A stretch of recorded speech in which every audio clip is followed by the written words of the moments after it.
Oke, halo semuanya.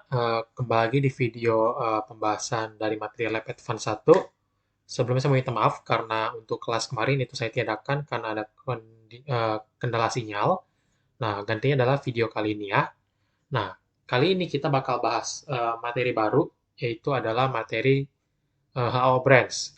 Kalau kalian udah nonton video yang saya share waktu kelas kemarin, nah itu kira-kira HO Brands itu adalah ngomongin gimana sih kira-kira pencatatan akuntansi antara kantor pusat sama kantor cabang. Jadi dalam suatu perusahaan itu pastikan kalau misalnya dia udah berkembang dia akan buka cabang. Nah, kalau dia buka cabang, misalnya dia punya kantor pusat di Jakarta, lalu dia buka cabang di Bandung ataupun di Bali. Nah, antara Jakarta, Bandung, sama Bali ini punya transaksi masing-masing, walaupun mereka ini adalah satu kesatuan perusahaan. Nah, meskipun kayak gitu, pada saat nanti akan bikin laporan keuangan, mereka perlu nih gabungin lagi keuangan mereka. Nah, kita bakal bahas nih kira-kira pencatatan secara akuntansinya itu kayak gimana sih. Nah, itu yang akan kita bahas di video kali ini. Nah, untuk HO Brands ini ada dua kali pertemuan. Kita akan bahas dulu dari dua problem pertama, yaitu problem 3 dan juga problem 4. Oke, kita akan bahas untuk teorinya, buat lebih jelas itu bisa kalian nonton video teori yang sering di-share di YouTube ya. Oke, kita mulai dari problem ketiga. Di sini kita punya perusahaan namanya adalah Worldco, yang mana dia akan membuka cabang di Dreamworld City. Berikut adalah summary dari transaksi-transaksi antara home office-nya atau kantor pusat dengan branch ataupun kantor cabang per 2021. Oke, kita lihat dulu dari transaksi home office-nya. Ada A juga di sini branch. Nah, kita lihat yang diminta. Yang diminta adalah kita perlu untuk membuat semua transaksi terkait sama si home office sama branch, termasuk juga adjustment dan closing-nya. Di sini kita belum diminta untuk membuat elimination entries. Oke, kita kerjainnya langsung sekaligus ya antara home office sama branch. Kita mulai dari home office dulu. Pada transaksi home office yang A, ada transfer of cash to branch sebesar 2125 dolar. Oke, kita catat dari home office sama branch dulu. Kalau kalian udah nonton videonya, itu dikatakan di video kalau antara home office sama branch itu walaupun mereka ada transaksi terpisah, nggak jarang mereka akan ada transaksi yang saling terkait gitu. Nah, transaksi ini akan kita kenal dengan sebutan internal transaction atau orang sering juga sebut dengan istilah intercompany transaction. Oke, jadi dia satu kesatuan tapi saling bertransaksi gitu. Sama kayak konsep yang ada di Akmen 2, kalau kalian ingat soal segmented reporting ataupun transfer pricing. Jadi mereka satu kesatuan tapi saling transaksi. Oke, itu adalah internal transaction-nya. Nah, kalau dalam HO branch, kalau mau catat internal transaction atau intercompany transaction, itu mereka bakal pakai akun-akun pengganti gitu untuk catat transaksinya. Oke, akun penggantinya itu adalah akun branch untuk si home office, kalau home office mau catat internal transaction. Kalau si branch yang mau catat internal transaction, dia akan pakai akun home office namanya. Oke, kita akan langsung bahas ke A ya. Ada transfer cash. Di sini home office itu menyerahkan cash kepada si branch-nya sebesar 2125. Berarti si home office akan mengkreditkan cash sebesar 2125. Di sisi debitnya, karena ini adalah internal transaction, kan pada dasarnya sebenarnya si Worldco ini nggak ada pemindahan kas kan, karena dari si Worldco ke Worldco juga ujung-ujungnya. Bedanya dari home office-nya si Worldco ke branch-nya Worldco. Karena ini internal transaction, maka si home office atau si Worldco ini akan catat pakai akun pengganti, yaitu adalah branch. Oke, jadi kan cash-nya dikasih ke branch. Berarti yang di debit adalah si branch sebagai pengganti akunnya. Sebesar 2125. Oke, ini A-nya si home office. Kalau A-nya si branch, di sini ada cash receipt from home office. Jadi ada kebalikan dari si A. Nah, berarti dari sisi branch-nya, on the other side, dia akan dapat cash. Cash di debit, kreditnya karena dia dapat cash yang dari si home office, maka dia akan kredit pakai akun pengganti home office. sebesar 2125. Nah, kalau kalian lihat di sini, sebenarnya kan ini balik lagi, si home office sama branch ini adalah satu kesatuan. Berarti sebenarnya ini tuh secara, kalau kita lihat dari si Worldco-nya, itu nggak ada pemindahan cash. Karena kalau kita gabung ini jurnal si home office sama si branch, sebenarnya si Worldco akan debit cash, dia akan credit cash juga. Jadi sama aja. Dan si akun branch di kita debit 2125, nanti ada lagi kredit home office 2125. Jadi pada dasarnya nggak ada pemindahan cash gitu dari sisi si Worldco-nya. Cuman kalau kita lihat lebih jelas lagi, kita lihat dari per divisinya atau per cabangnya, ada pemindahan cash sebesar 2125 dari home office kepada branch gitu. Oke, jadi dia lihatnya itu lebih jelasnya lagi gitu ada pemindahan. Tapi pada dasarnya itu nggak ada pemindahan cash. Kalau dari sisi si Worldco-nya. Nah, di sini perlu kalian notice, akun branch sama akun home office itu akan selalu berlawanan. Kalau branch-nya lagi di debit, home office akan di kredit. Dan sebaliknya, kalau branch lagi di kredit, home office akan ada di debit. Karena mereka ini sifatnya akan saling menutup. Oke, itu yang A. Sekarang kita akan lanjut ke jurnal yang B. Transfer of merchandise of two brands built at cost 2510. Di sini home office mengirimkan barang dagang kepada brands. Otomatis si brands di transaksi B-nya akan menerima barang dagang dari si home office-nya. Nilainya sama. Oke, kita akan lanjut. Berarti yang B di sini, si brands pada jurnal ini mengirimkan, si home office, sorry, pada jurnal ini mengirimkan merchandise kepada si brands-nya. Nah, biasanya kalau yang ada di contoh video atau nanti problem-problem lainnya, kalau si home office kirim barang ke brands, dia akan catat pakai harga jual. Nah, tapi pada kasus yang ini special case, kita kirimnya pakai cost. Nah, kita ikutin aja. Jadi, sangat mungkin si home office ini kirim barang ke brands, tapi nggak akuin gain gitu. Itu bisa aja. Oke, di sini, karena si home office mengirimkan barang kepada brands, maka kreditnya adalah shipment to brands. Shipment of merchandise to brands. Di debitnya adalah brands. Sedangkan buat si brands-nya, jurnalnya sebaliknya. Si brands akan mencatat, karena si brands di sini waktu si home office catat ada di debit, maka si brands akan catat kebalikannya. Home office di sisi kredit. Sedangkan debitnya adalah shipment from office. Shipment from home office.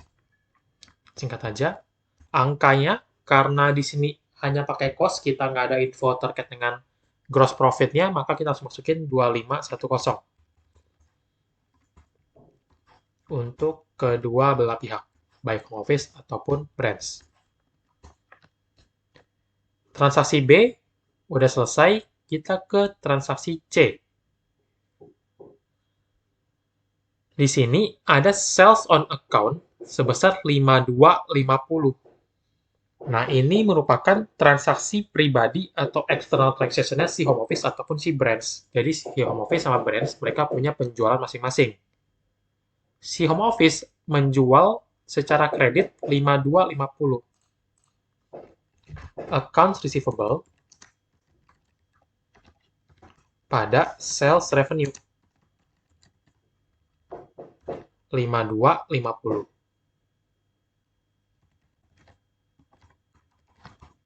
Oke, ini punyanya si home office. Sedangkan si branch, dia juga punya transaksi sendiri. Sales on account-nya 3,3.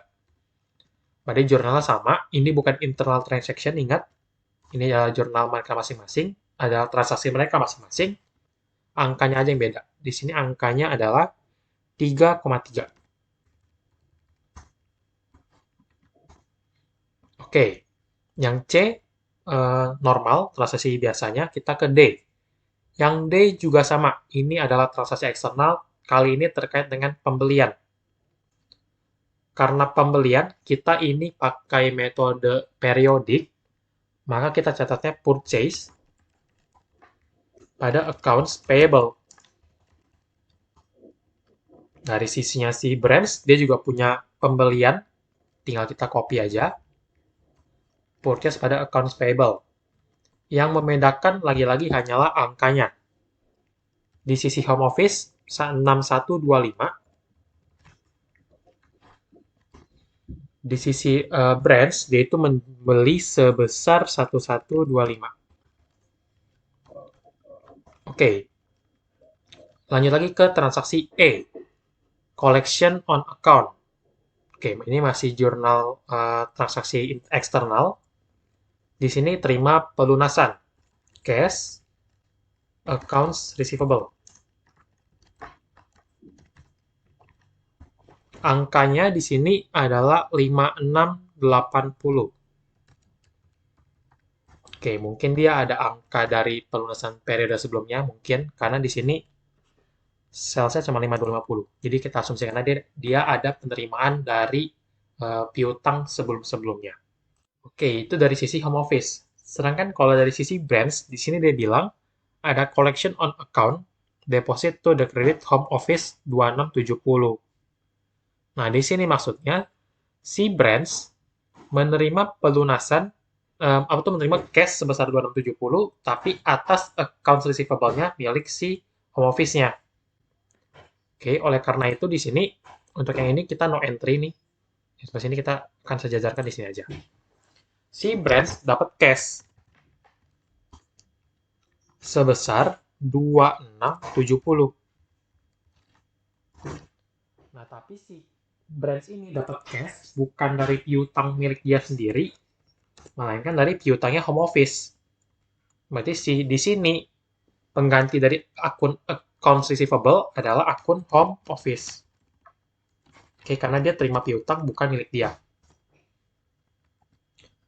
Dari sisinya si home office-nya, juga sebaliknya. Dia ada menerima pelunasan accounts receivable. Tapi pelunasan ini nggak dikasih ke dia, tapi kasihnya ke branch. Berarti sekarang AR-nya ada di sisi kredit. Nah, harusnya kan kalau misalnya dapat pelunasan, catatnya cash pada AR. Tapi di sini karena cash-nya itu udah diterima oleh branch, si home office akan catat akun pengganti dari si cash ini. Ya, ini adalah akun branch. Angkanya sama, 2670. Oke. Di sini kalau kita lihat, angkanya, kalau misalnya kita ini bukan transaksi internal, kalau kita gabungin nih antara dua jurnal ini, si Worldco tetap akan catat mendebit cash, mengkredit AR 2670. Oke, jadi balik lagi pada hakikatnya, si HO sama branch adalah satu kesatuan.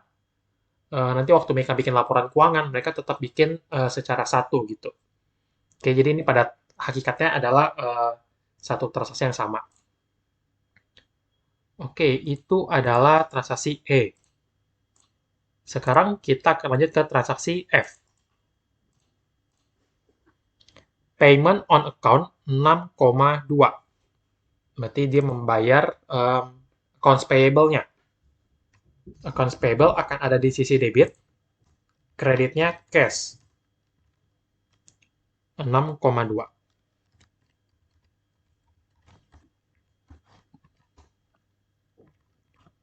Kalau si branch-nya, dia juga ada pembayaran on account 612.500. 612.500 ini adalah utang pribadinya si branch-nya. Jadi jurnalnya akan sama.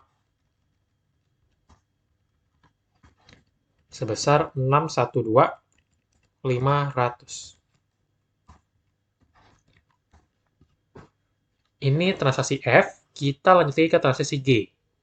Other expense paid 1,3.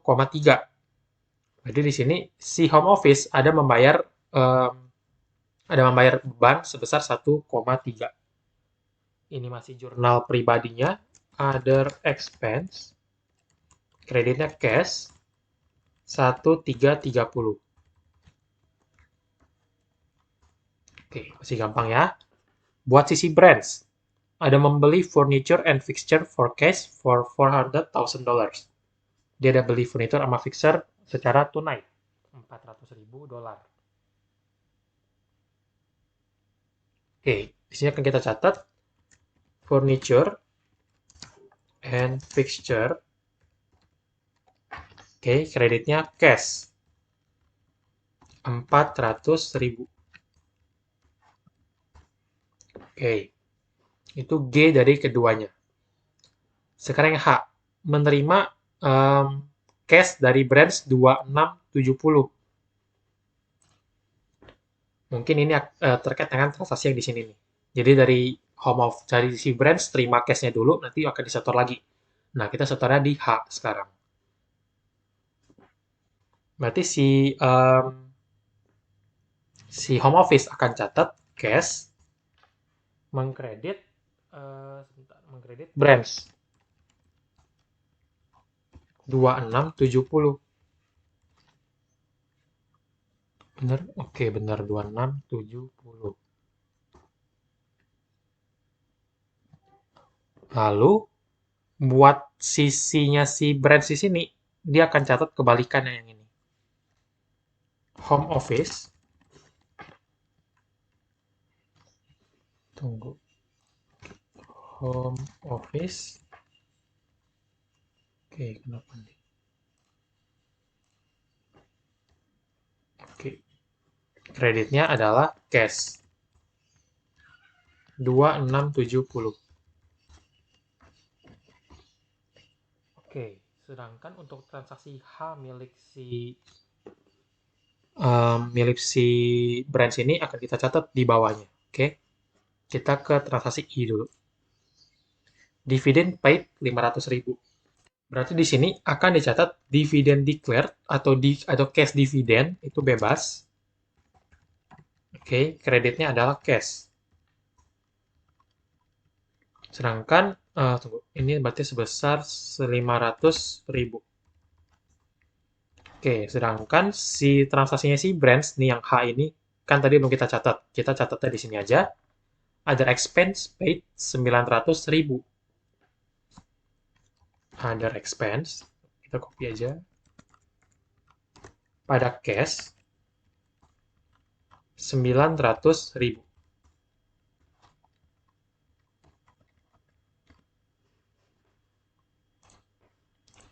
Oke, itu adalah semua transaksi yang dimiliki home office sama si branch-nya.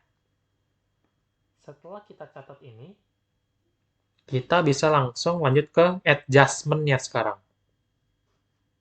Oke, nah adjusting-nya kita udah punya datanya masing-masing. Adjusting home office udah ada, adjusting-nya branch juga udah ada. Kita akan adjust satu per satu. Dimulai dari si home office dulu. Terkait dengan adjusting-nya, kita ada data sebagai berikut. Ada depresiasi for operating assets 59.000. Ada merchandise inventory per 31 Desember 2425. Kita masih punya prepaid expense sama accrued expense. Kita akan catat satu per satu.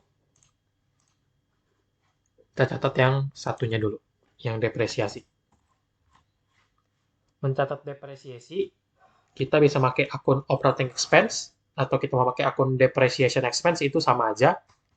Kita akan catat depreciation expense aja. Oke, tunggu.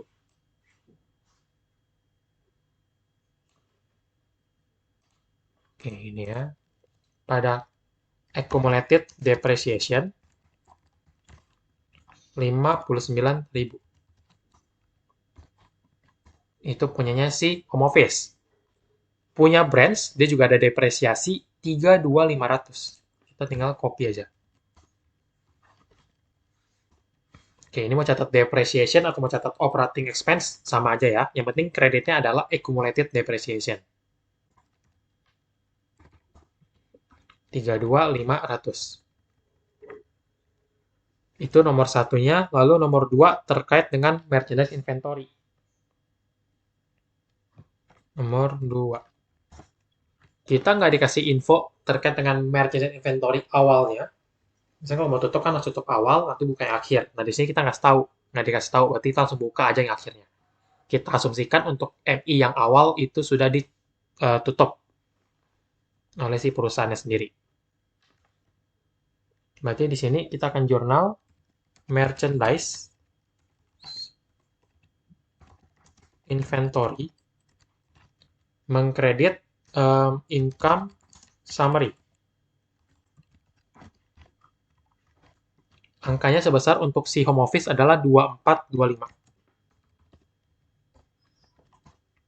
Dari sisi branch, jurnal ini juga pasti angkanya sama. Nah, maksudnya jurnal sama, angkanya adalah 1175. Oke, itu yang kedua. Sekarang kita lanjut yang ketiga, itu terkait dengan si prepaid. Nah, di sini kita dikasih info kalau prepaid itu 102.500. Kita nggak dikasih info prepaid ini dibayarkan mulai kapan. Oleh karena itu, kita asumsikan aja kalau si prepaid ini udah terpakai semuanya.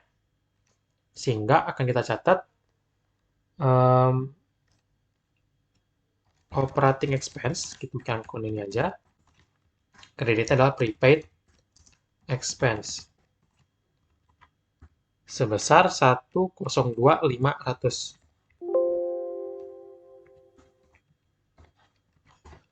Itu punyanya si home office. Punya branch 37.500. Kita copy aja.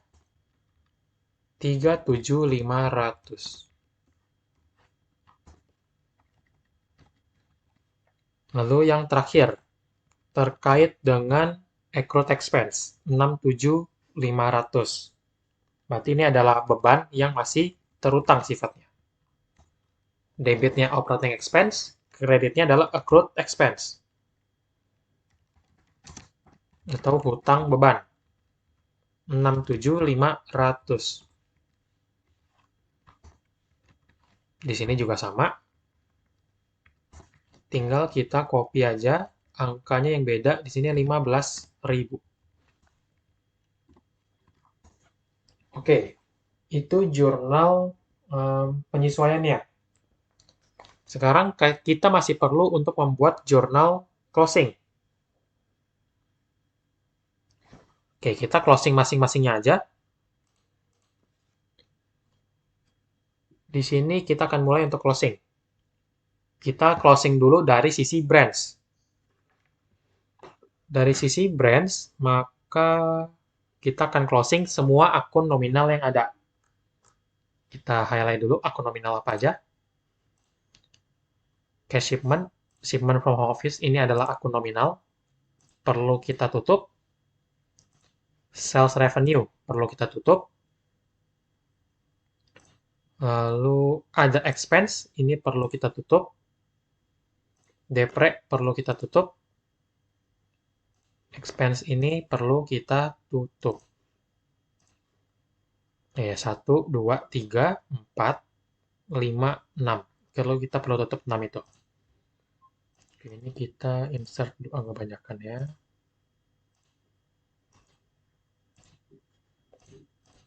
Oke, dari sisi branch dulu. Kita tutup pertama-tama yang ada di sisi kredit, yaitu sales revenue.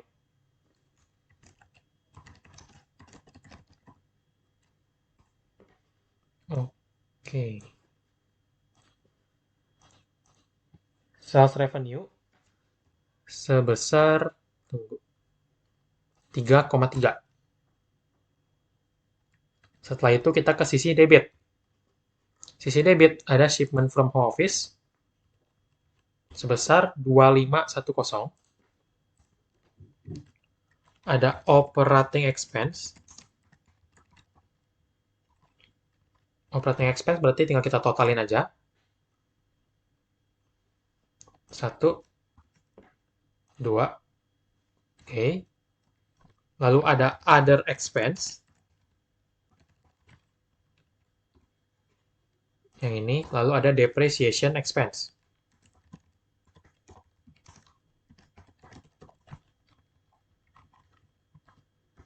Depre-nya sebesar 32.500. Oke, masih ada satu lagi akun purchase. Purchase-nya kita lihat, oke yang ini, kita ketinggalan satu, ada purchase 1125. Selisihnya akan kita masukkan ke dalam income summary. Di sini masuknya ke income summary di sisi debit. Cara hitungnya berarti tinggal total di kredit dikurang total di sisi debit. 1320. Oke, normalnya setelah si branch ini catat penutupan akun nominalnya, dia akan langsung ngakuin keuntungan atau kerugian. Nah, tapi di sini berhubung soal kita ini kurang lengkap, oke kita cuma ada merchant inventory akhir, kita nggak ada yang awalnya, kita nggak bisa nih bikin jurnal untung atau ruginya. Jadi buat si branch sampai situ aja, kita lanjut ke si akun home office-nya. Home office juga sama, kita akan tutup akun nominal yang ada. Ada akun shipment, sales revenue, purchase, lalu masih ada akun other expense di sini, lalu ada lagi dividend declared, depreciation expense, operating expense, sama operating expense.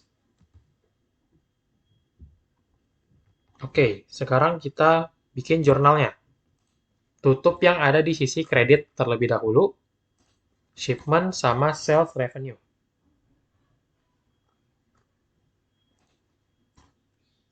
Oke.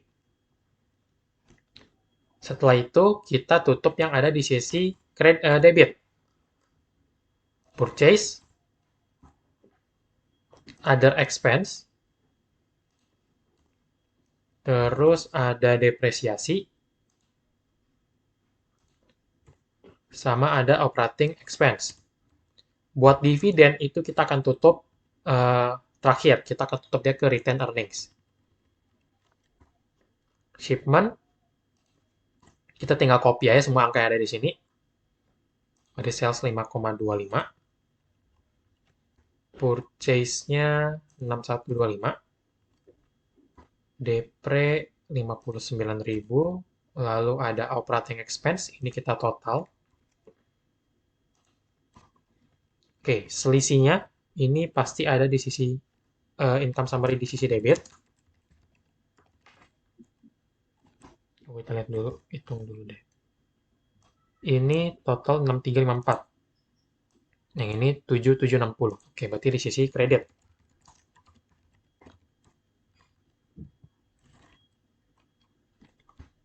Purchase tadi, oke, tunggu dulu. Oke, other expense-nya 1330, purchase 6250 ya. 6125. Oke, income summary berarti tinggal total kredit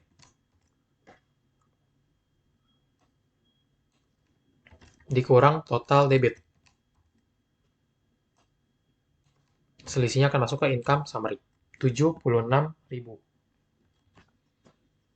Oke, setelah itu jurnal terakhir kita akan mengakui si dividennya. Dividen declared atau cash dividennya. Dividen declared ada di sisi kredit karena kita tutup, debitnya retained earnings.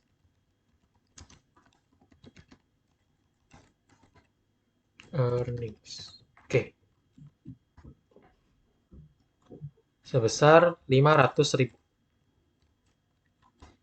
Lalu, sama seperti si branch-nya, home office juga nggak bisa ngakuin gain atau loss karena kita nggak punya data yang lengkap. Oleh karena itu, untuk problem 3, berarti sampai sini aja, kita bisa langsung lanjut ke problem 4.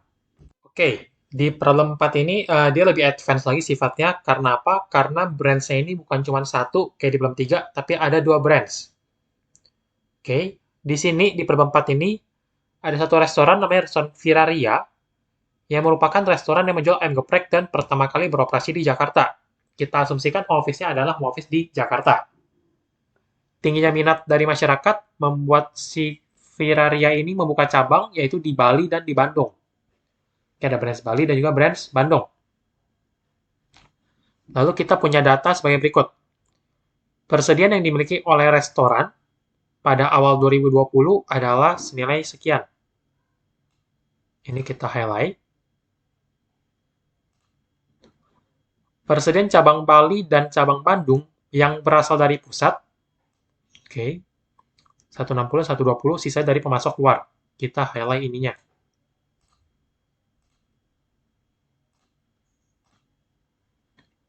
Lalu pusat menerapkan, maka pada Bali itu 25%, sedangkan untuk Bandung adalah 20%. Ini juga kita highlight. Oke, udah 3 poin penting.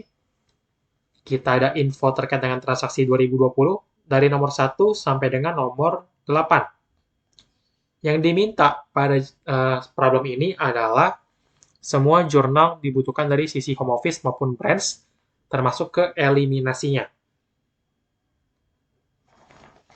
Oke, eliminasi kayak gimana bikinnya kita akan lihat sambil kita ngerjain ya. Kita mulai dulu dari transaksi nomor 1. Si 3 info awal ini akan kita pakai waktu kita bikin adjustment. Kita ke nomor 1 dulu sekarang. Pusat mengirimkan barang dagang kepada cabang Bali dengan nilai faktur 150.000. Keuntungan yang diambil adalah 20% dari nilai faktur. Oke, kita stop sampai situ dulu. Kita akan catat jurnal ini. Si pusat mengirimkan kepada cabang Bali. Oke, si home office akan catat dengan jurnal sebagai berikut. Karena barangnya akan dikirimkan, maka barang akan dikredit. Kita pakai akun shipment to branch. Karena ini untuk Bali, berarti kita kasih nama shipment to branch Bali. Debitnya adalah akun penggantinya untuk transaksi internal dengan si Bali, berarti adalah branch Bali.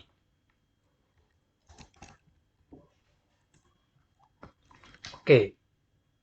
Si home office, kalau dia kirim barang kepada branch, dia akan catat sebesar nilai faktur. Si branch Bali akan kita catat senilai harga fakturnya adalah 150.000. Sedangkan untuk akun shipment, kita akan catat berdasarkan harga cost-nya atau harga pokoknya. Nah, di sini katakan kalau keuntungan yang diambil adalah 20% dari nilai faktur. Berarti 100% adalah si nilai fakturnya. Berarti kalau keuntungannya 20%, berarti si cost-nya adalah 100 dikurang 20, yaitu 80%. Shipment-nya 120.000. Selisih antara si debit sama kredit, berarti itu adalah si gross profit-nya sebesar 30.000. Oke, dapat dari 150 dikurang 120. Oke, ini kita kenal dengan sebutan UIIP atau Unrealized Intercompany Inventory Profit. Jadi, karena si home office kirim ke branch, dan pada dasarnya barang ini nggak kemana-mana, tetap ada di sisi perusahaan ini, tapi dia tetap ada catat gain, maka gain ini belum bisa kita realisasikan. Dia akan terrealisasikan ketika barang ini terjual ke pihak eksternal. Oke, ini akun dari sisi home office-nya. Dari sisi branch, dia akan catat dengan sebaliknya. Shipment to branch-nya ada di kredit, maka untuk si branch akan catat shipment from home office di sisi debit. Kreditnya adalah akun pengganti dari transaksi internal ini. Karena home office catatnya branch Bali, maka si branch Bali akan catat home office kebalikannya. Si branch akan catat si transaksi ini sebesar harga jualnya. 150.000. Oke, itu jurnal yang pertama. Kita lanjut lagi baca kalimatnya. Selain itu, pusat juga mengirimkan barang dagang kepada cabang Bandung dengan nilai faktur 135.000, keuntungan 25% dari kos. Jurnalnya akan sama seperti ini. Mendebit branch Bandung, shipment to branch Bandung,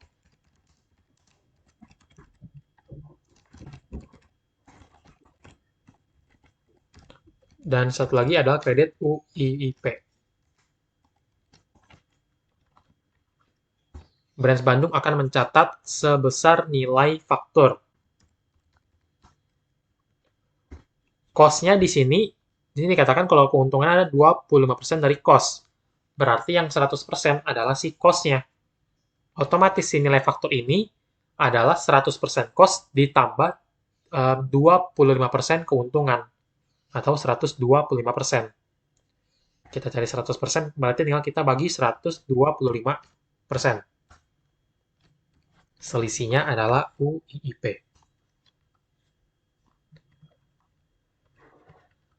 Dari sisi branch Bandung, jurnalnya akan jadi seperti ini. Tunggu.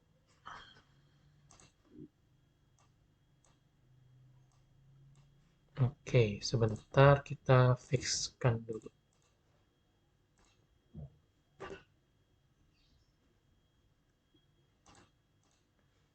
Oke. Oke, kayak gini ya. Si branch Bandung akan catat sama seperti si Bali, debitnya adalah shipment from office. Shipment from office, kreditnya adalah home office. Angkanya si Bandung akan catat sebesar harga faktur 135.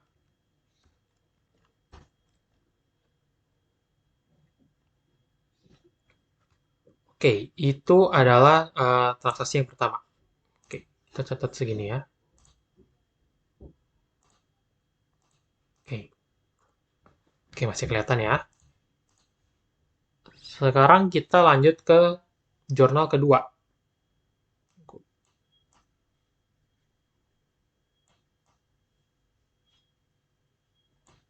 Oke, segini. Kita lanjut ke jurnal kedua. Pusat membeli kendaraan yang akan digunakan untuk operasional cabang Bali senilai 150.000 secara tunai. Kendaraan tersebut akan dicatat dalam pembukuan si Bali. Dari sisi pusat, jurnalnya, karena dia keluar cash, kreditnya adalah cash. Normalnya kalau kita beli kendaraan kan kita akan catat vehicle pada cash. Tapi karena si vehicle ini, si kendaraan ini punyanya si Bali, maka si home office akan catat pakai akun pengganti si vehicle-nya. Akun penggantinya adalah akun branch Bali. Karena yang megang si kendaraan sekarang adalah si Bali. Nilainya di sini 150.000. Itu dari sisi home office. Sekarang karena si Bali terima kendaraan, kita perlu catat juga dari sisi si branch Bali-nya. Branch Bali dapat kendaraan, debitnya vehicle. Harusnya kalau beli kendaraan, vehicle pada cash, tapi karena cash yang bayar si home office, maka kita pakai akun pengganti, akun home office. Nilainya sama-sama 150.000.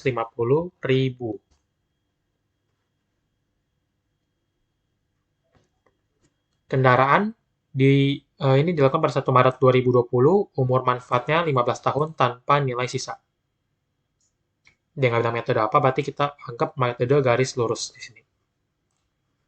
Nomor 3, cabang Bali melakukan pengiriman uang tunai kepada cabang Bandung. Jadi antar cabang juga bisa saling transaksi. Maka di sini kita lihat cabang Bali yang melakukan pengiriman. Berarti dia akan catat jurnal branch Bandung di debit, kreditnya adalah cash. Sebesar 100.000. Si Bandung akan catat cash pada branch Bali. Kebalikannya. Sebesar 100.000.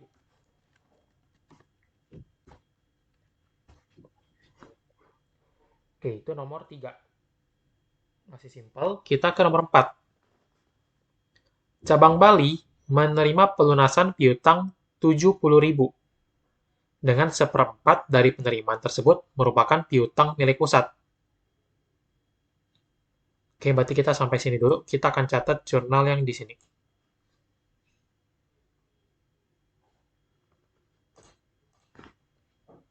Pertama-tama kita akan catat dari sisi si Bali dulu. Dia terima piutang berarti cash, accounts receivable, receivable, dan akan ada akun home office. Oke, karena seperempatnya merupakan piutang milik pusat. Berarti akun penggantinya adalah akun home office. Cash-nya 70.000. Seperempat merupakan piutang pusat, berarti 70.000 kali 1/4. 17.500, sisanya merupakan piutang milik si Bali itu sendiri, 52.500.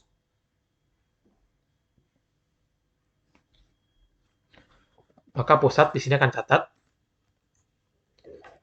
branch Bali, oke, kreditnya adalah accounts receivable, karena piutangnya sudah dilunasi. Tapi yang terima cash bukan si home office, tapi si Bali. Sebesar 17.500. Jadi akun branch sama akun office ini akan selalu sama angkanya ya. Itu yang pertama. Lalu yang kedua, selain itu, pusat membayarkan utang yang dimiliki cabang Bandung sebesar 80.000. Tetapi cabang Bandung melakukan kesalahan dalam pencatatan dan mencatat pembayaran hutang tersebut sebagai penerimaan piutang. Jadi di sini kita pakai pengandaian gitu. Jadi misalnya si pusat udah catat dengan benar, si branch-nya itu catat dengan salah. Oke, kita tetap ikutin permintaan soal, kita bakal catat si Bandung ini bukan bayar utang, tapi terima piutang. Oke, si Bandung di sini akan catat sebagai penerimaan piutang. Maka jurnalnya si Bandung di sini, dia akan catat, karena penerimaan piutang nanti account receivable, di kredit karena piutang telah lunas. Karena si Bandung menganggap kalau pusat ini menerima piutangnya, maka dia akan catat akun pengganti home office. Jadi ini kesalahan, teman kita ikutin dulu aja biar nanti sesuai sama permintaan soalnya. Oke, 80.000. Dari sisinya si home office, dia catatnya benar. Dia catatnya bayar utang. Jadi home office akan catat branch Bandung, kreditnya adalah cash. 80.000. Oke, jadi si home office itu catat benar. Cuman yang salah adalah si branch-nya itu. Nanti kita akan ralat ini di bawah. Oke, nanti ada soal untuk ngeralat si kesalahan nomor 4. Sampai sini kita udah kerjain sampai dengan nomor 4. Sekarang kita akan lanjut ke nomor 5. Selama tahun 2020, terdapat penjualan barang secara tunai yang dilakukan oleh kantor pusat, cabang Bali dan cabang Bandung, masing-masing 250, 280, dan 160. Jualan tunai, cash pada sales revenue. Si pusat itu sebesar 250. Oke, buat cabang-cabangnya, jurnal penjualan pasti sama. Cash pada sales revenue, cash pada sales revenue. Yang bedain adalah angkanya di sini 280.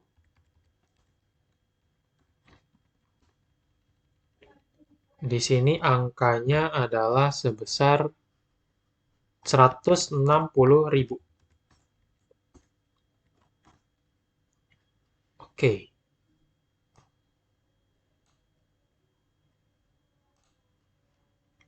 Kita custom dulu 51. Oke. Itu nomor 5. Masih simpel nomor 5, kita ke nomor 6.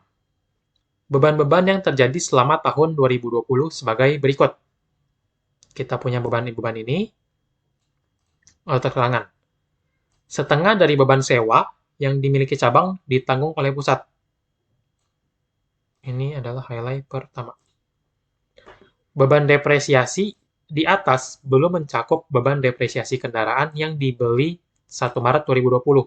Berarti yang nomor 2 ini. Itu belum termasuk si nomor 2. Semua beban dicatat dalam operating expense. Oke. Kita akan catat dulu dari si branch-branch-nya. Pertama, ada operating expense di debit. Kreditnya berarti akan ada cash, akan ada accumulated depreciation untuk mencatat depre, dan akan ada akun home office.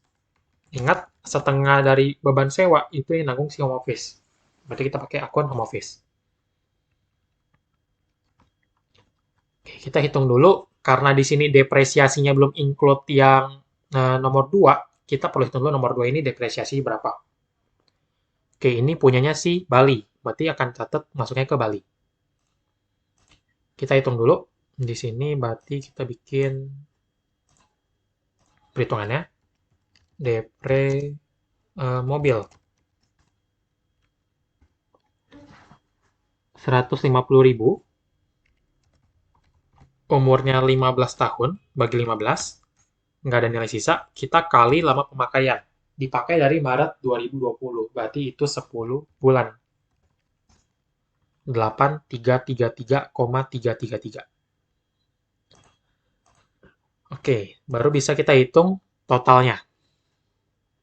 Yang dibayar cash berarti itu ada beban sewa sama beban utilitas. Kita mulai dari Bali dulu. Beban utilitas Bali full oleh Bali 15.000 ditambah setengah dari beban sewa. Karena setengah lagi akan ditanggung oleh si home office. Berarti setengah dari 40.000 adalah 20.000. Depresiasinya 5.000. Home office menanggung setengahnya adalah 20.000. Oke. Yang depresiasi ini selain 5.000, kita kelupaan ada juga si angka 833 ini. Oke, merupakan depresiasi mobil untuk Bali tahun 2020. Operating expense-nya tinggal kita total dari semua sisi kredit. 68.333. Oke, itu cabang Bali. Cabang Bandung normal, dia nggak ada perhitungan depre tambahan. Jurnalnya sama. Jadi kita tinggal kopas saja. Dan akun home office. Cash-nya 20.000 beban utilitas, ditambah setengah dari beban sewa, 30.000 berarti adalah 15.000. Accumulated-nya 10.000, yang ditanggung oleh si home office setengah dari 30.000 adalah 15.000. Kita total semua sisi kredit untuk dapat operating expense. 60.000. Setelah itu baru jurnal dari sisi dari sisi pusatnya. Dia akan catat operating expense. Lalu karena si pusat ini menanggung beban-beban yang dimiliki oleh cabangnya, dan si cabang catat si pusat di kredit, maka pusat akan catat cabang-cabang ini di sisi debit. Ada branch Bali, ada branch Bandung. Kreditnya ada cash, dan juga ada accumulated depreciation. Branch Bali. Branch Bali itu berarti yang di sini 20.000. Branch Bandung 15.000. Cash yang ditanggung oleh si cabang, oleh si kantor pusat. 130.000. Itu adalah beban sewa. 25.000 beban utilitas. Ditambah beban-beban yang ditanggung yang ditanggung oleh pusat yang merupakan milik cabang. 20.000, 15.000. Akumulasi depresiasi 35.000. Operating expense kita akan catat sesuai dengan beban operasional yang terjadi pada si pusat itu sendiri. Berarti 130, 25.000, sama 35.000. Ini adalah jurnal terkait nomor 6. Sekarang kita bisa lanjut ke nomor 7. Akuntan cabang Bandung akhirnya melakukan koreksi atas kesalahan pencatatan. Berarti yang nomor 4, yang ini nih, Ini kan salah, harusnya bayar utang dicatatnya terima piutang. Dia akan koreksi.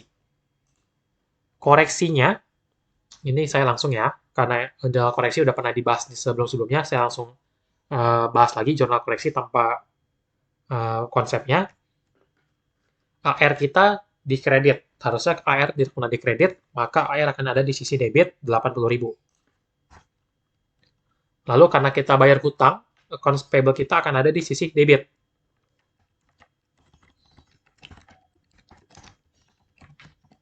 Kreditnya adalah akun home office.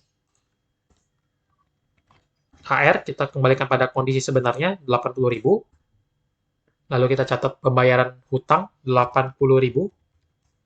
Home office-nya 160.000. Oke, nomor 7 hanya dicatat oleh si Bandung. Bali tidak mencatat, home office juga tidak mencatat.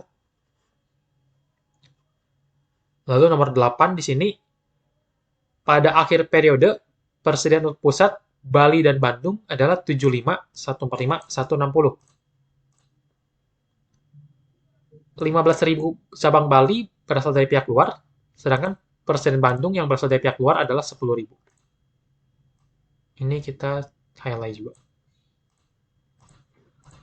Oke, nomor 8 berarti akan kita pakai untuk mencatat jurnal penyesuaian. Jurnal penyesuaian yang pertama kali dibuat adalah terkait dengan inventory. Kita akan tutup inventory awal dan kita membuka inventory akhirnya. Kita mulai dari sisi home office dulu. Home office pada awal soal dikatakan punya persediaan awal 250.000. Berarti income summary pada merchandise inventory.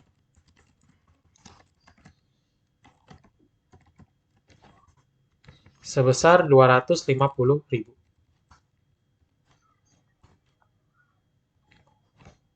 Untuk branch, kedua branch-nya juga sama jurnalnya untuk melakukan penutupan inventory awalnya. Tinggal copy. Dari sisi Bandung juga sama, tinggal kita copy. Yang beda adalah angkanya. Nah, pada saat kita pertama kali bikin jurnal penyesuaian, kita nggak perlu lihat dulu dari persediaan awal ini, yang berasal dari pusat itu berapa persen, itu kita nggak perlu lihat dulu. Yang penting kita konsennya kita tutup dulu nih si angka 175 sama 125.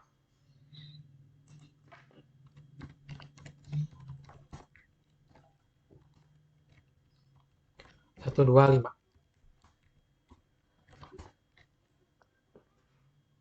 Oke, jurnal penutupan persediaan awal sudah selesai.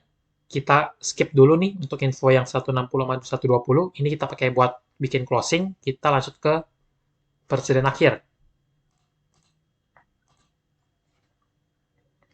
Pada persediaan akhir, untuk pusat, Bali, dan Bandung adalah sekian. Berarti tinggal kita buka nih.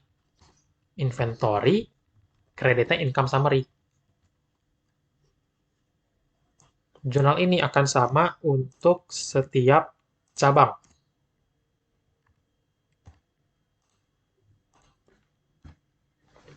Untuk pusat, 75.000. Untuk si cabang Bali, 145. Untuk cabang Bandung, 160.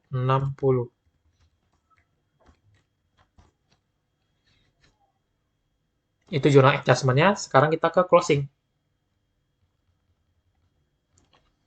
Sesuai sama yang ada di video, closing yang paling pertama dibuat adalah closing dari branch. Oke, kita mulai. Kita mulai dari branch Bali dulu. Yang paling pertama ditutup adalah akun nominal dari si branch. Kita akan langsung lihat. Akun nominal, kita langsung lihat buat tiga-tiganya, biar sekalian. Ada shipment to branch. Ini akun nominal. Ada shipment from home office. Lalu ada, kita lihat lagi, ada apa lagi. Oke. Sales revenue. Ini perlu ditutup.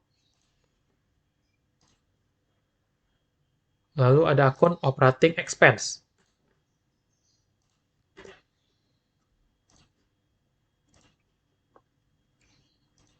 Oke, itu semua terkait dengan akun nominal. Kita tutup sekarang dari sisi si branch Bali dulu. Yang di kredit ada sales revenue. Udah itu doang yang di debit, yang di kredit. Yang di debit ada shipment from home office, ada operating expense. Kita cari angkanya. Sales revenue 280, shipment from HO 150, operating expense itu 68333. Selisihnya kita masukkan ke dalam income summary.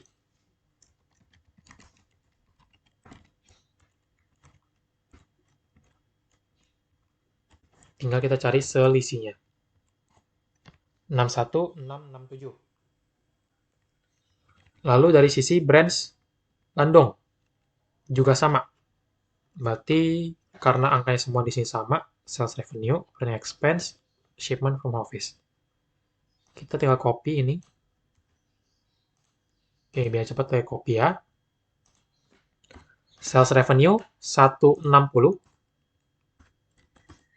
shipment from home office 135, operating expense 60.000. Selisihnya akan jadi income summary. Tapi kita lihat dulu di sini debit 160, kredit 195. Berarti income summary ini akan ada di sesi debit.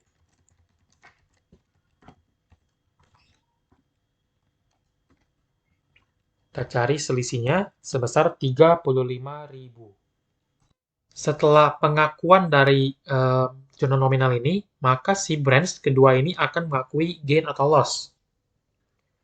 Kita lihat, sekarang di sisi debit ada 175, di kredit ada 145 dan 61.000. Karena si branch Bali itu lebih besar di sisi kredit untuk income summary-nya, maka di sini kita akan tutup income summary di sisi debit. Kreditnya adalah akun home office. Karena untuk selisih ini akan kita setorkan kepada si home office. 175 dikurang 145 dikurang 61.000. 31667.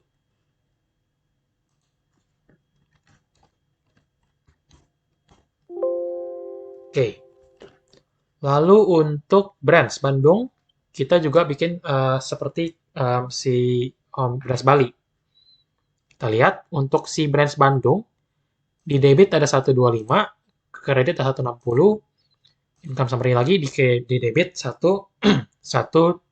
sebesar 35.000. Maka untuk si branch Bandung, di sini kalau kita hitung, income summary 35 ditambah yang di debit 125, itu nilai 160. Di kredit juga 160. Berarti untuk branch Bandung nggak mengakuin gain ataupun loss. Berarti dia no entry di sini. Setelah itu baru kita pindahkan si angka 31.000 ini ke home office. Sebelum kita pindahkan, kita akuin dulu untuk si home office terkait dengan akun nominalnya. Di sisi kredit, sales revenue, lalu ada shipmentnya untuk kedua branch, Bandung ataupun Bali. Lalu ada lagi, tunggu. Ini ada di sisi kredit. Bali, Bandung, lalu akan ada operating expense.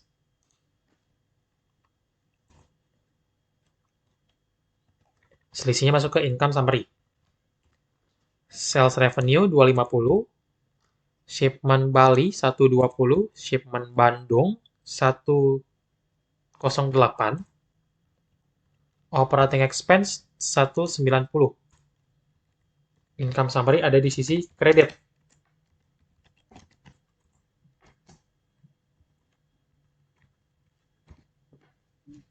tinggal kita selisihkan. Total dari sisi debit dikurang kredit. 288. Setelah itu, kita akuin untuk gain yang diperoleh oleh si branch Bali. Kita mencatat branch Bali pada branch income. Sebesar 31.000.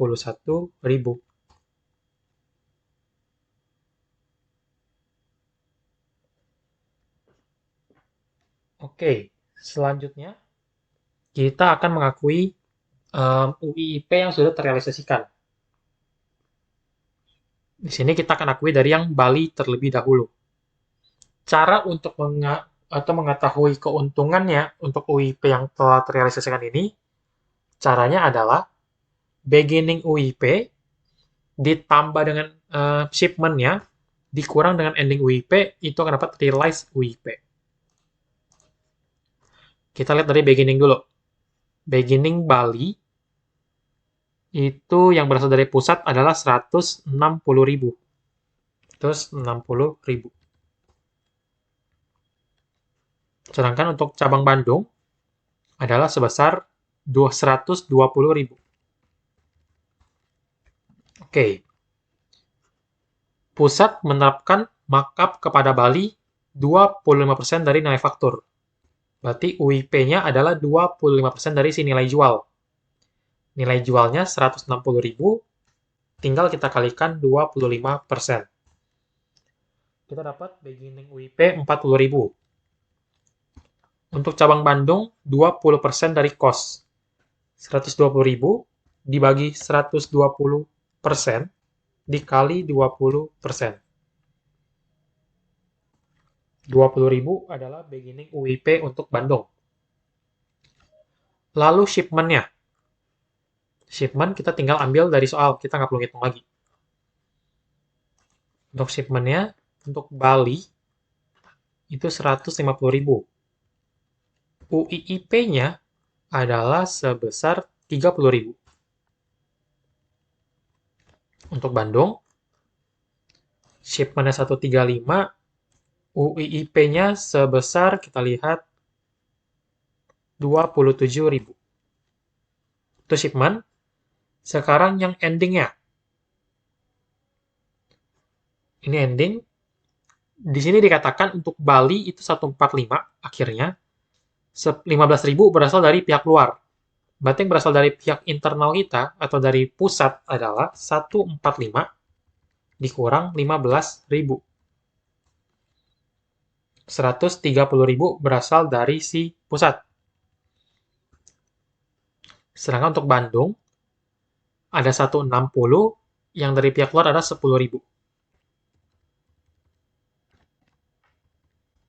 150.000. Oke, sekarang adalah kita cari UIP untuk si Bali. Nah, cara cari UIP-nya kita perlu lihat dulu. Si ending ini, kita lihat persentasenya berapa. Cara cari persentasenya, kita lihat. Ada kirim 160. Ada beginning 160. Yang dikirim 150, endingnya 130.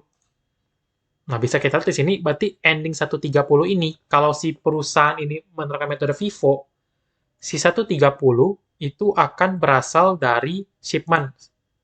Cuma dari shipment-nya aja. Oke, berarti si ending ini 130 akan memiliki percentage yang sama dengan Bali. Akan memiliki percentage sama dengan shipment-nya, yaitu sebesar 20% dari nilai faktur. 130 kita kali 20%. Kita dapat 26.000.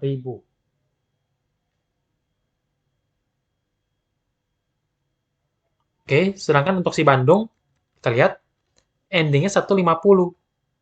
Kalau kita pakai FIFO, berarti 150 ini terdiri dari 135 shipment plus 15.000 dari si beginning. Oke, berarti kita perlu hitung secara manual di sini. Untuk si ending UIP-nya. Dari yang 135, maka UIP-nya 27.000. Dari yang 15.000, itu berarti pakai percentage yang beginning. 15.000 dibagi 120% dikali 20%. 2.500. Oke, ini secara total. Endingnya 150. 150 ini terdiri dari 135 shipment plus 15.000 beginning.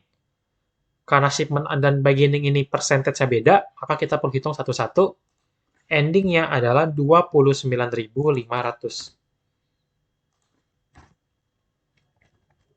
Maka untuk yang realize, beginning plus shipment kurang ending.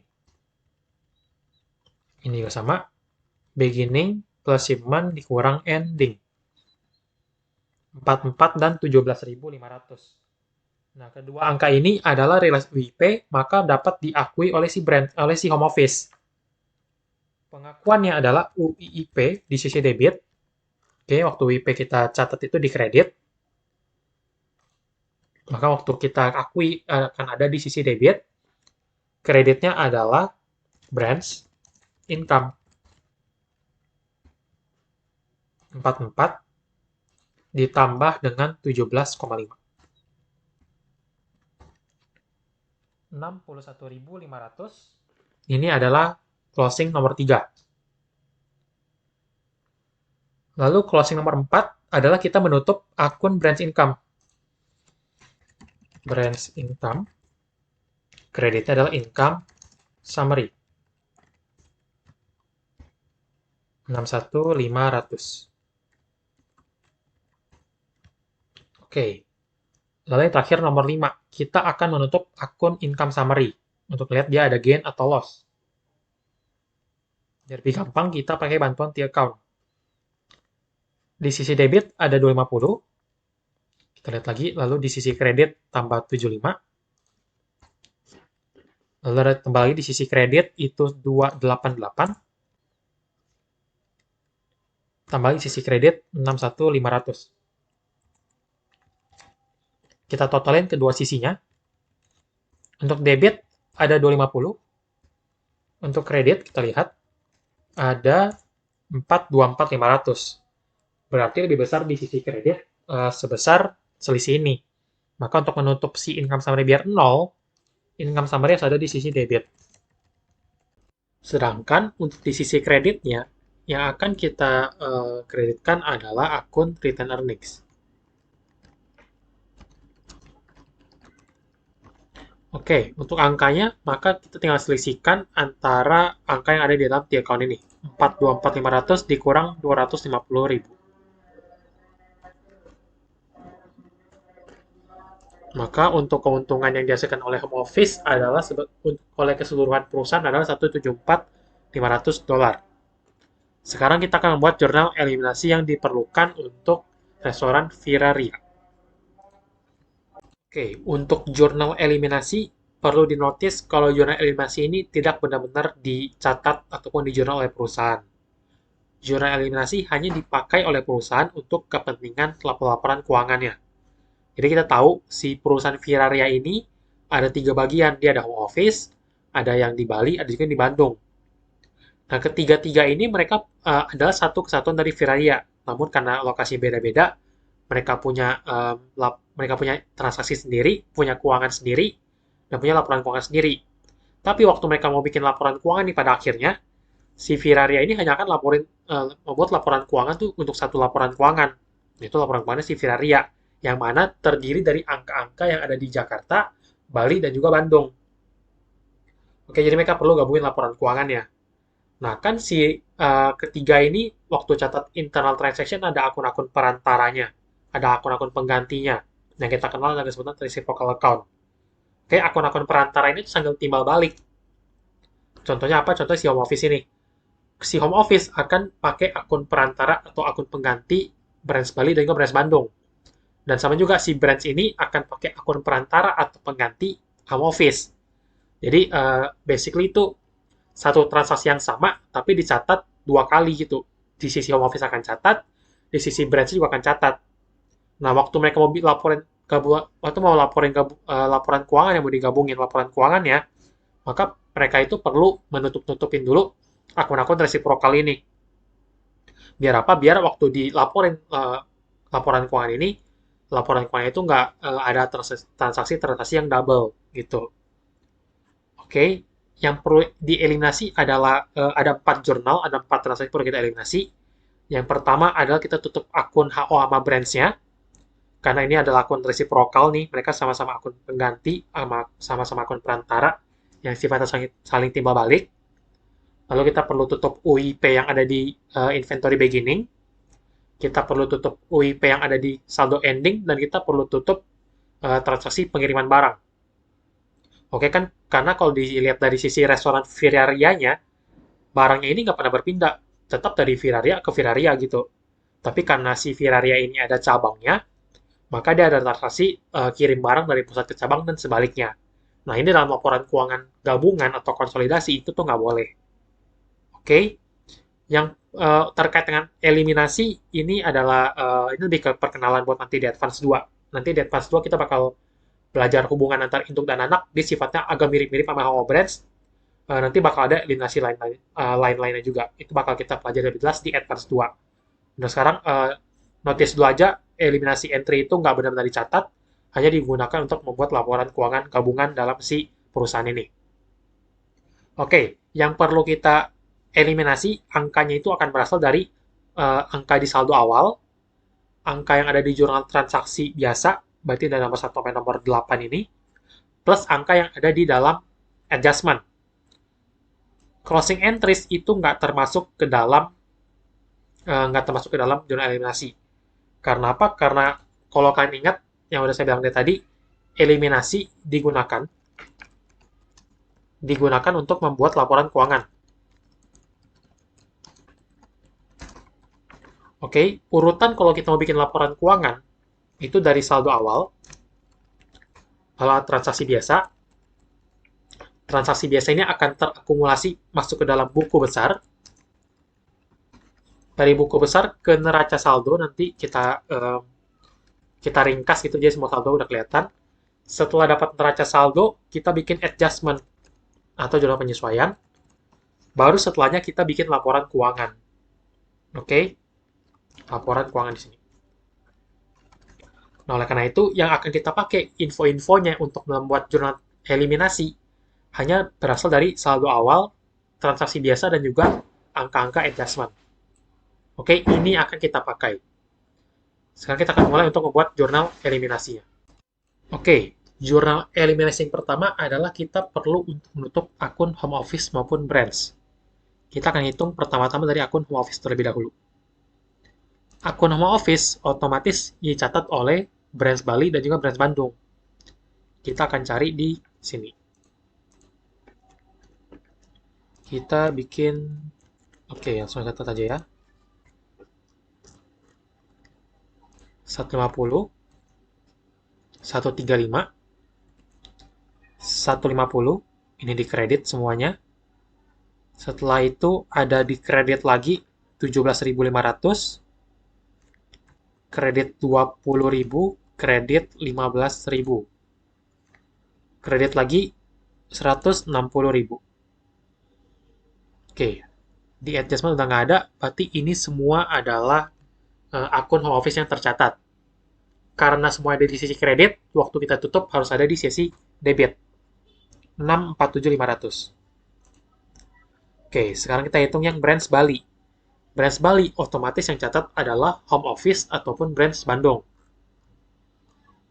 150 di sisi debit. 150 lagi branch Bali. Lalu ada branch Bali di sisi kredit 100.000 kita minus. Branch Bali.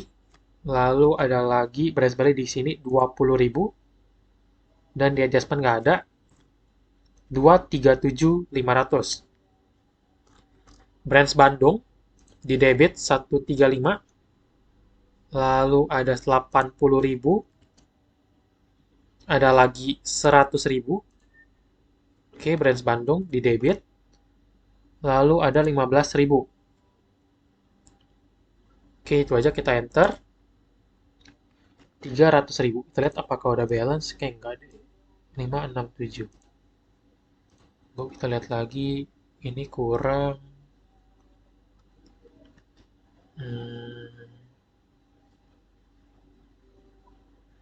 Oke, kurang di sini home office 80.000. Minus 80.000. Oke. Oke, udah balance untuk jurnal eliminasi yang pertama.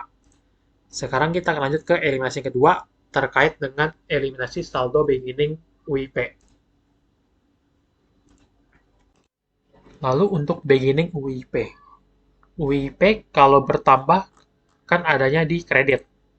Karena mau kita tutup dulu, karena di laporan keuangan gabungan nggak boleh ada WIP sebenarnya, kan barangnya nggak pindah kemana-mana, cuma ada di restoran itu tersebut.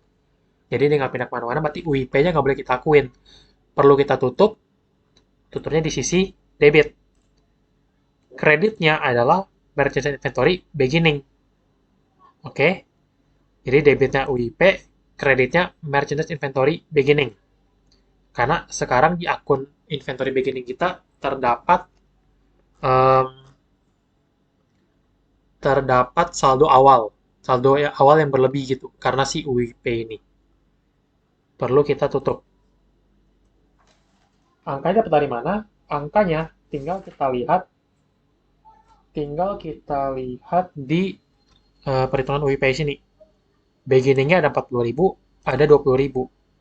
Totalnya 60.000. Ini adalah beginning WIP yang perlu kita tutup. 60.000, 60.000. Oke. Selanjutnya adalah jurnal pengiriman. Jurnal pengiriman tinggal kita balik yang ada di sini.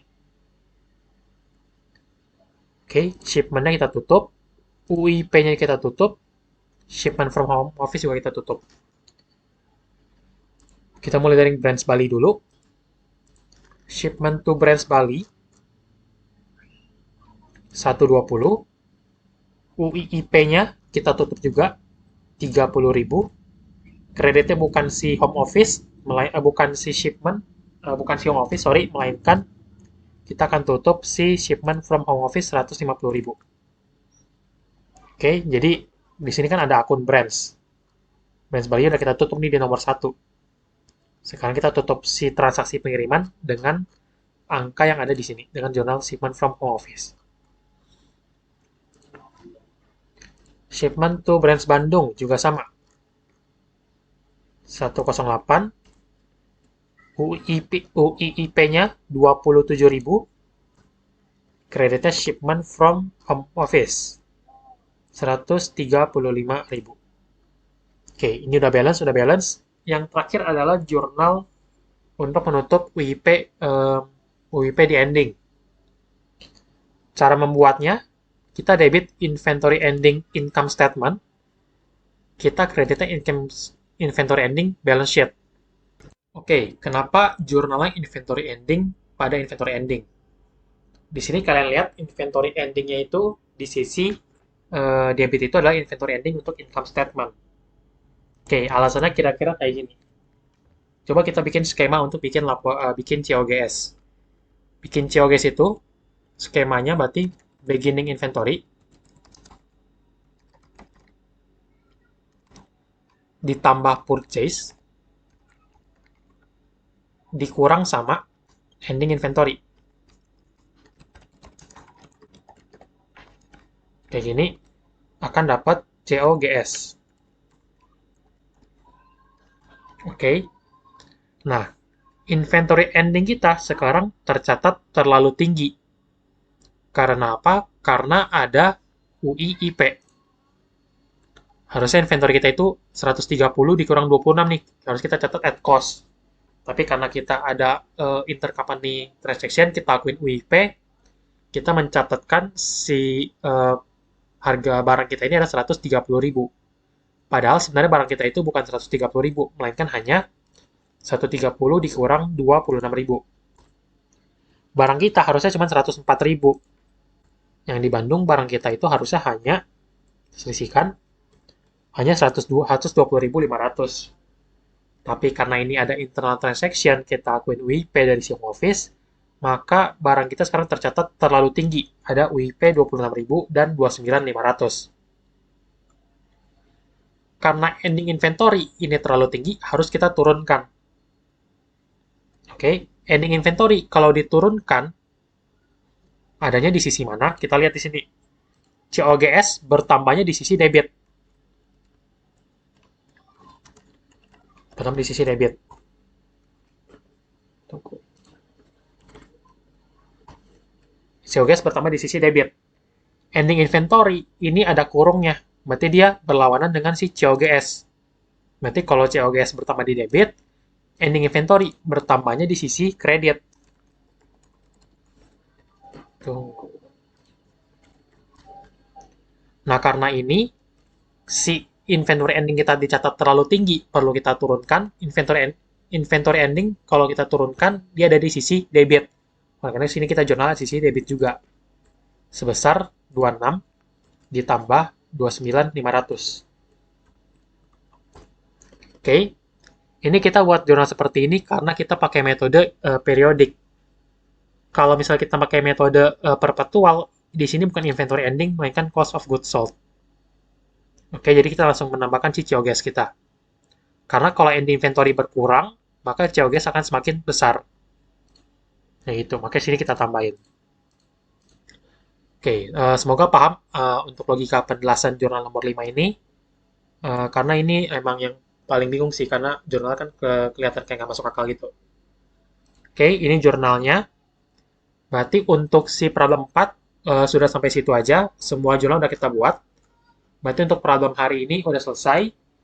Untuk minggu depan kita akan bahas problem 5 sama 7. Kalau nggak salah, itu akan saya jelaskan via video lagi.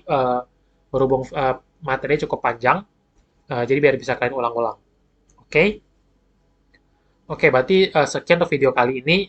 Thank you buat yang udah nonton. Kalau misalnya ada yang mau tanyain, itu bisa langsung chat saya via Teams ataupun via personal chat.